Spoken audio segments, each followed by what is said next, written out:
তেওঁৰ পৰা মই অলপমান জ্ঞান আহৰণ কৰিলোঁ কৰি কমপ্লিট মই আমাৰ অসমীয়া সংস্কৃতি আমাৰ অসমীয়া লিপি ক'ৰ পৰা আৰম্ভ হ'ল ব্ৰাহ্মী লিপিৰ বিষয়ে পঢ়িলোঁ আমাৰ সংস্কৃত প্ৰাকৃত আমাৰ যিটো লেংগুৱেজ আমাৰ ভাষাবোৰৰ প্ৰাচীন ভাষা ক'ৰ পৰা আহিল আমাৰ যিবিলাক আমাৰ সাঁচি পাতত লিখাবোৰ আমাৰ যিটো গুৰুজনাই লিখিছিলে ব্ৰজৱালী ভাষাটো ক'ৰ পৰা আহিল তেওঁ ক'ৰ পৰা সেই ভাষাটো তেওঁ লিখিব পাৰিলে এইবিলাক কথা মই অলপ ষ্টাডি কৰি এই বিষয়বিলাক তাতে ক'লোঁ আৰু তেওঁলোকে এতিয়াও অজ্ঞ হৈ আছিল তেওঁলোকে মোক সুধিছিলে मैडम जी आप लोगों के वहाँ पे आसाम में तो कोई लिपि है ही नहीं आप लोग तो शायद रोमन लिपि में लिखते हैं बोले सरासर गलत है सर जी सरासर गलत है कोई रोमन लिपि हम लोग नहीं लिखते हैं आप लोग आइए आसाम में आके देखिए असम की जो संस्कृति है असम की जो भाषा संस्कृति है असम साहित्य सभा जो वर्ल्ड में नंबर 6 में है एशिया's नंबर 1 হ'ল আমাৰ অসম সাহিত্য সভা ক্লিয়াৰ কৰক এছিয়াৰ ভিতৰত অসম সাহিত্য সভা নম্বৰ 6 নম্বৰত আছে আৰু ৱৰ্ল্ডত 6 নম্বৰত আছে ইমান ডাঙৰ এখন সাহিত্য সভা গতিকে অথচ তেওঁলোকে ভাবে আমাৰ ব্যাকৰণ নাই आप लोगों का व्याकरण हम लोग बना देंगे क्यों आप लोग बना देंगे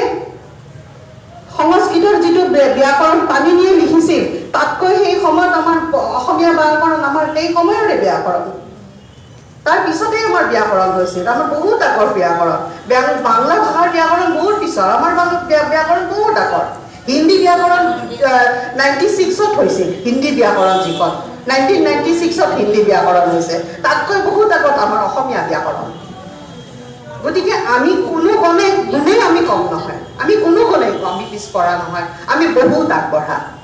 আৰু আমি আগবঢ়াৰ কাৰণে সাহসেৰে আমি ওলাই আহিব লাগিব আৰু আমি আগবাঢ়ি গৈ তেওঁলোকক দেখুৱাব লাগিব আমাৰ সমাজখন আমাৰ সংস্কৃতি আমাৰ গোটেইখিনি আমি তেওঁলোকক দেখুৱাব লাগিব আৰু তেতিয়াহে হয়তো আমি আমাৰ ইয়াতে আমি কৈ থাকিলে নহ'ব আমাৰ গুৰুজনাৰ এই হৈছে আমাৰ এই হৈছে সেই হৈছে ক'লে নহ'ব অলপ ওলাই আহিব লাগিব আৰু আটাইয়ে অলপমান হিন্দী জ্ঞান জনাটো মই আৱশ্যক বুলি ভাবোঁ কাৰণ প্ৰচাৰ কৰিব লাগিলে আমি আনক তেওঁৰ হিন্দী ভাষাটো জনাটো উচিত মই হিন্দীতে লিখা এটি কবিতা মই পাঠ কৰি দিছোঁ मैं बैठी हूँ अकेली मैं आज अकेली शांत बैठी हूँ मानो जीवन के अंतिम क्षणों में खड़ी हूँ डर लगता है मुझे लोगों से अपनी ही आँख खोलकर देखने की हिम्मत नहीं है मुझे अपनी ही आँख खोलकर देखने की हिम्मत नहीं है मुझे न मन चाहता है किसी की बातें सुनने को सुन रही हूँ कोयल की सुरों में भी कर्कश शब्द इसलिए आज शांत चुप बैठी